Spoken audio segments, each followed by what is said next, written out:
নীলাকাশের নিচে সবুজের কোলে টাঙ্গুয়ার হাওরে আজ আমরা যাব ভেসে। বর্ষার জলে মিশে আছে স্বপ্ন, হৃদয়ে বাজে প্রকৃতির চিরন্তন গুঞ্জন। হাওরের বুকে হাজারো পাখির মেলা, মেঘের ছায়া, বাতাসের খেলা। সুনামগঞ্জের এই মায়াবী দৃশ্য, বাংলার প্রকৃতি যেন এক রূপকথার মঞ্চ। রামসারের স্বীকৃতিতে বিশ্বজোড়া খ্যাতি, প্রকৃতি আর জীববৈচিত্র্যের আশীর্বাদ যেন এই সম্পত্তি। জলে আর আকাশে মিলেছে সীমান্ত, এই সৌন্দর্য সত্যিই নিরবিচ্ছিন্ন শান্ত। প্রকৃতির কোলে আজ আমরা যা দেখব, মনের গভীরে তা আমরা চিরকাল রাখব। চলুন দেখি এই অপার সৌন্দর্য একসাথে, হারিয়ে যাই প্রকৃতির আদিম রূপের পথে।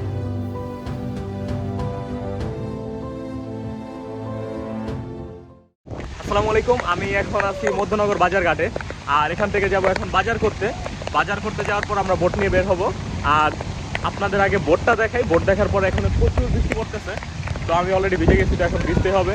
তো এখন আপনাদের বোটটা দেখাবো। বোট দেখে চলুন যাই বাজার করতে। কি বাজার করি, কত টাকা খরচ হয়, এবং পুরো ভিডিওটা দেখুন। ভিডিওটা দেখলে আপনারা বুঝতে পারবেন সুনামগঞ্জের টাঙ্গুয়ার হাওর ট্রিপে আপনাদের কত টাকা খরচ হয়, কীভাবে ঘুরবেন, এবং এত সুন্দর একটা বোট নিয়ে আপনারা ঘুরতে পারবেন।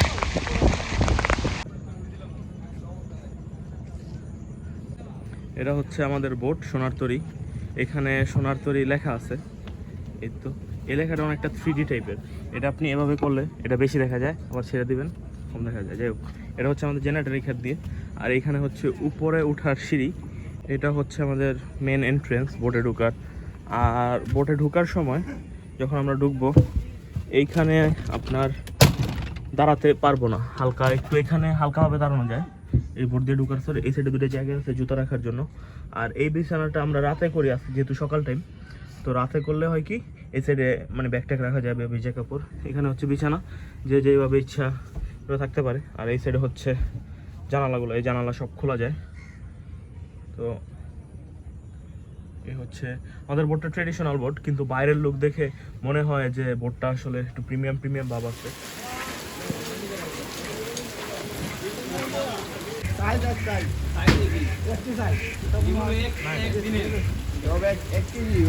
আমাদের আজকে রাতের মেনু হচ্ছে হাঁস।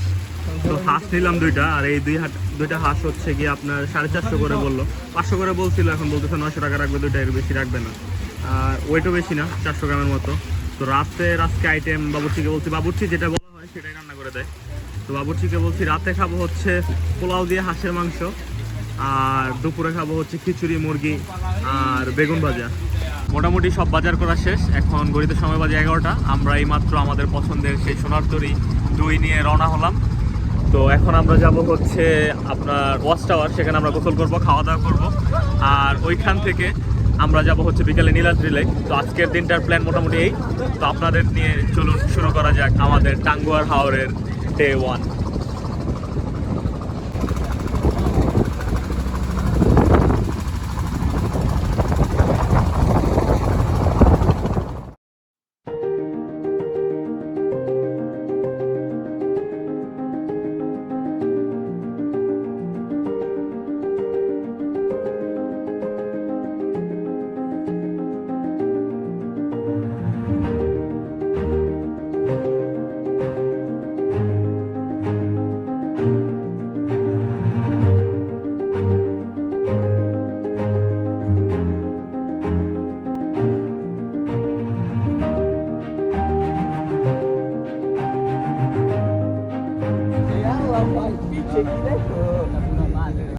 এখন বাজে 12:30, আর আমাদের প্রায় 2 ঘন্টার মতো লাগলো আপনার ওয়াচ টাওয়ার আসতে। এখন আমরা ওয়াচ টাওয়ারের এখানে আসছি।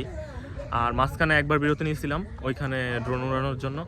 আর ওয়েদার আজকে প্রচুর খারাপ, যার কারণে মানে বৃষ্টি অনবরত হইতেছে, যার কারণে ড্রোন উড়ানোর সাহস পাইতেছিলাম না। ওইখানে উড়ানোর পরে আবার দেখি বৃষ্টির সাথে সাথে নামায় ফেলছি। এখন এই জায়গায় বৃষ্টি কম আছে, এখানে চেষ্টা করব। আর এই জায়গাটাও সুন্দর। তো আমরা নামবো এখন, এখানে গোসল করব, খাওয়া দাওয়া করব, তারপর 1-2 ঘন্টা রেস্ট নিয়ে এখান থেকে বেরিয়ে যাব। তো আপনাদেরকে আমি এই এরিয়াটা এখন দেখানোর চেষ্টা করব।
শিকার 21 বছরের সাঁতার শিকার প্রচেষ্টা।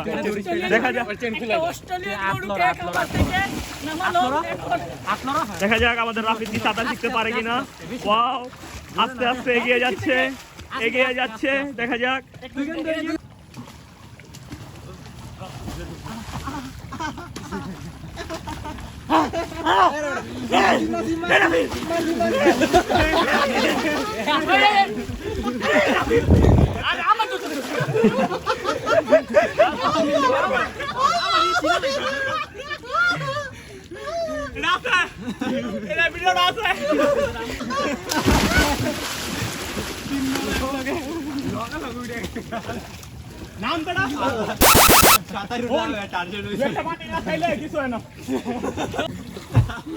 মাত্র গোসল শেষ করলাম, সবাই ফ্রেশ হলাম, আর এখন আমরা দুপুরের খাবার খাবো।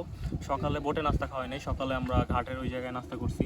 তো আইটেমগুলো এগুলো সব আমাদের চুজ করা, আমরা যা বলছি আমাদের আঙ্কেল বাবুর্চি উনি সব রান্না করে দিচ্ছে, ওনারা হেল্পফুল অনেক। তো আমরা যা যা বলছি দুই দিনের যত মেনু সব ওনারা তৈরি করছে। তো আজকে আমাদের আইটেম তেমন বেশি না, আজকে হচ্ছে খিচুড়ি, ভুনা খিচুড়ি, সাথে হচ্ছে পেঁয়াজ মরিচের একটা ঝালমরিচের ভর্তা, এবং সাথে হচ্ছে মুরগি ভুনা, আর সাথে হচ্ছে আমার সালাদ। তো মোটামুটি সিম্পলের মধ্যেই হচ্ছে আইটেম। তো খাবো, দেখি খিচুড়িটা কেমন লাগে। আগে শুনছি যাদের ভিডিও আগে দেখছি তাদের বলে সে সবসময় হাওড়ের খিচুড়ি অনেক মজা। তো আমি ট্রাই করি, দেখি কেমন।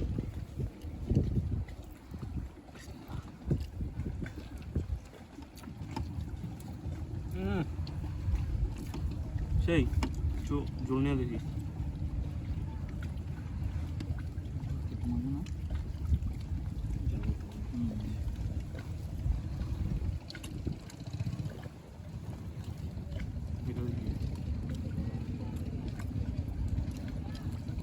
এটার সাথে মিক্স করে খেলে একটু জালটা বেশি লাগে, তো একটু জাল হলে তখন আরও সেই লাগে। তো অস্থির, আমরা খাই। তোমাদের কাছে কেমন লাগছে? ইয়ামি ইয়ামি ইয়ামি, এটা ইয়ামি তো নাকি? ঠিক আছে, আমরা খাই। এখান থেকে খাওয়ার পর আমরা যাব হচ্ছে টেকের ঘাট, না নীলাদ্রি লেক যাবো ইনশাল্লাহ। তো এখান থেকে ডিরেক্ট আপনাদের চলুন নীলাদ্রি লেক নিয়ে যাবো।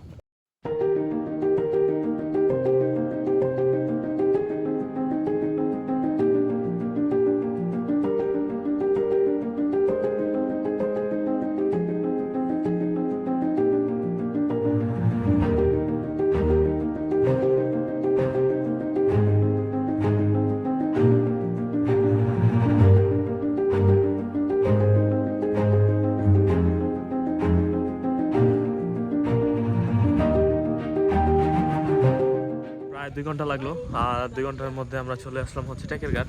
আর টেকের ঘাটের এখানেই হচ্ছে নীলাদ্রি লেক। তো এখন আমরা যাব নীলাদ্রি লেক, এখানে কিছুক্ষণ টাইম স্পেন্ড করব। তারপর ঘোরাঘুরির পর আমরা লাকমাছড়ার দিকে যেতে পারি। তো আগে আপনাদের নিয়ে আমরা নীলাদ্রি লেক দেখবো, তারপর যাব লাকমাছড়া। আর এটা হচ্ছে এখন আছি টেকের ঘাট, টেকের ঘাটের সাথেই হচ্ছে লাকমাছড়া। টেকের ঘাট ওইখানে হচ্ছে আমাদের বোট, আর এখান থেকে নেমে এই সাইডে হচ্ছে ইন্ডিয়ার বর্ডার পাহাড়, আর ওই সাইডে হচ্ছে আমাদের নীলাদ্রি। তো আমরা এখন নীলাদ্রির দিকে যাই। নোটিস করলাম সেটা হচ্ছে আমাদের যে পর্যটন এরিয়াগুলো আছে এগুলো আর বেশিরভাগই মানে যাওয়ার যে রাস্তাঘাটগুলো এগুলো আসলে খুবই খারাপ। তো এইখানে আসার পরে এইখানে যে রাস্তা মানে হাঁটার মতোই না। তো গাড়ি নিয়ে মানুষ কীভাবে যাবে, দিক দিয়ে গাড়ি নিয়ে হয়তো যায় না, অন্য স্পটে গেলে গাড়ি নিয়ে যায়। আপনাদেরকে আমি রাস্তাটা দেখাই। তো দেখেন বিশাল বড় বড় হোল, আর মানে হাঁটারই উপযোগী না। এটা আসলে ঠিক না। এত সুন্দর একটা পর্যটন স্পট, এত মানুষ আসে, এইগুলা একটু সুন্দর রাখলে সবার জন্য ভালো হয়, তাই না? এই হচ্ছে সেই নীলাদ্রি লেক। এখানে ওই সাইডে ইন্ডিয়ার বর্ডার পাহাড়, এই সাইডে আমাদের জন্য একটা লেক, আর এই সাইডে ছোট ছোট কিছু টিলা আছে। এই টিলার ভিউটাই আসলে মূলত খুব সুন্দর লাগে ওইখান থেকে যখন লেকটাকে দেখে বা ওইখানে ছবি তুললে সুন্দর আসে। তো মূলত এই টিলা আর লেকটাকে এনজয় করতেই অনেক মানুষ আসে, অনেকে এখানে গোসলও করে। তবে আমরা তাই আজকে করবো না, আমরা যেহেতু বিকেল টাইমে এসেছি তো আমরা জাস্ট সিনারিটা এনজয় করব। যেহেতু এটা হচ্ছে একটা বর্ডার এরিয়া, আমার পিছনের এই পাহাড়টাই হচ্ছে আপনার ইন্ডিয়ার সাইড, আর এখানে আমাদের বর্ডার গার্ডরা আছে। তো ওনারা বললো এখানে ড্রোন উড়ানো যাবে না, তো ড্রোন উড়াতে পারবো না, যেহেতু শখ করে আনছি ড্রোন এখানে উড়ানোর জন্য। তো শুনে একটু খারাপ লাগলো যে এই এরিয়াটা ড্রোন শট নিতে পারবো না, যদিও আমি তেমন পারি না। তো চেষ্টা করবো মোবাইল দিয়ে ক্যাপচার করার, যতটুকু ক্যাপচার করা যায়। আগে আমি দেখি, তারপর আপনাদেরকে দেখাবো। হ্যালো,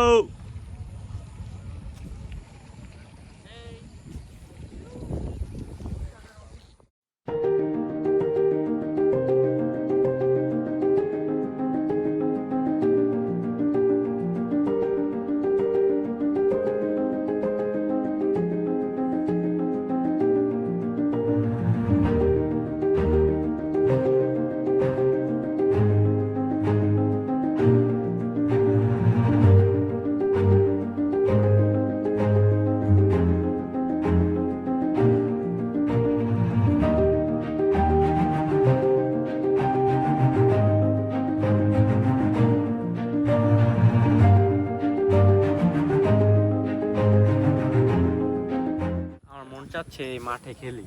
কি খেলবা? ঠিক আছে, এই মাঠে ফুটবল খেলি। কার সাথে? এই আমরা সবাই একসাথে। যাও একটা ফুটবল নিয়ে আসো। ফুটবল তো নাই। তাইলে আসো। এখন আমরা নীলাদ্রি লেক থেকে আমরা যাচ্ছি, এটার নাম কি, জায়গাটার নাম লাকমাছড়া না? লাকমাছড়া যাচ্ছি। তো এইখানে নাকি ছড়া, যেটাকে বলে ঝর্ণার যে পানি প্রবাহিত হয় ছোট নালার মতো, তো ওই সাইডে নাকি বড় ঝর্ণাও আছে। তো গিয়ে দেখি, এখান থেকে হেঁটে যেতে 15-20 মিনিট লাগবে। তো ওই দিকে এখন দেখছো প্রান্ত পুরা তোমার মতো ঘোরা, দেখছো তেজি গোরা এই যে চুলগুলা তোমার মতো। দিব না তোমার একটা লাভ। করতেছে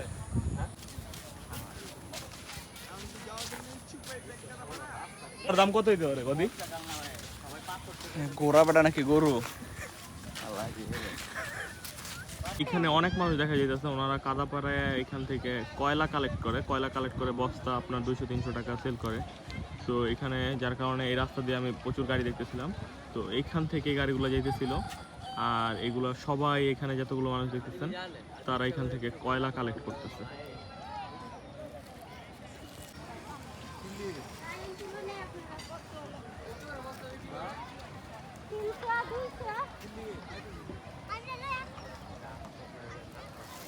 তোমাদের রিয়াকশন বলো, কেমন লাগলো ভালো, লাকমাছড়া? সবকিছু মিলিয়ে। কিন্তু এটা বর্ষাকালে নাকি অনেক সুন্দর থাকে, আমরা জানতাম। এখন তো বর্ষাকাল, এই বর্ষাকালে আর ফুল ফিল পানি থাকলে একদম একবার। তবে একটা জিনিস খারাপ লাগতেছে, দেখো আমরা যেতে পারতাছি না ওই জায়গায়। তুমি চাইলে যেতে পারো। না, এখানে প্যাককাদা পাড়ায় যেতে হবে। কাদা পেরিয়ে গেলে তো মজা পাইবা। প্যাককাদা পেরিয়ে যত বলো তোমরা যে আমি আজকের দৌড়ি দিনের বেস্ট ফিল পাইছো কোনটা? নীলাদ দিলে নীলাদ্রি। তোমরা তোমরা নীলাদ্রি লেক, নীলাদ্রি লেক। হাওড়ার মাঝখানে বেশি। আমার হাওড়ের মাঝখানে বেশি ভালো লাগে। সকালে বৃষ্টির মধ্যে 2 ঘন্টা হ্যারাসমেন্ট। থেকে আসার পর ওইখানে আমরা ঝালমুড়ি খেলাম। ওইখানে ওই মহিলাটা বললো এদিক দিয়ে পাহাড়ের সাইড দিয়ে ডান সাইডে গেলে ছোট একটা ঝর্ণা পাবেন, আর ওই সাইডটা দেখতে আরো বেশি সুন্দর। তো আপনারা চাইলে যেতে পারেন। তো আমরা ভাবলাম তো যাই।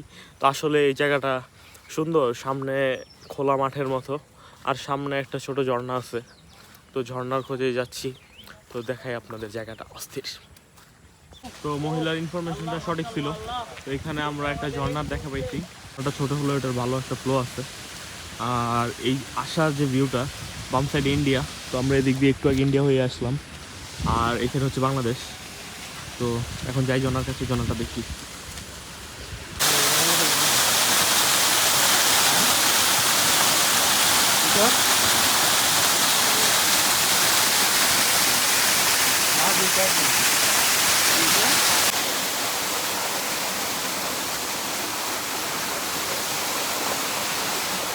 লাকমাছড়া থেকে আমরা সরাসরি বোটে চলে আসি। কিছুক্ষণের মধ্যে অন্ধকার হয়ে যায়, এবং পূর্ণিমার সময় ছিল না সেটা, তাই চারদিকে ঘুটঘুটে অন্ধকার ছিল।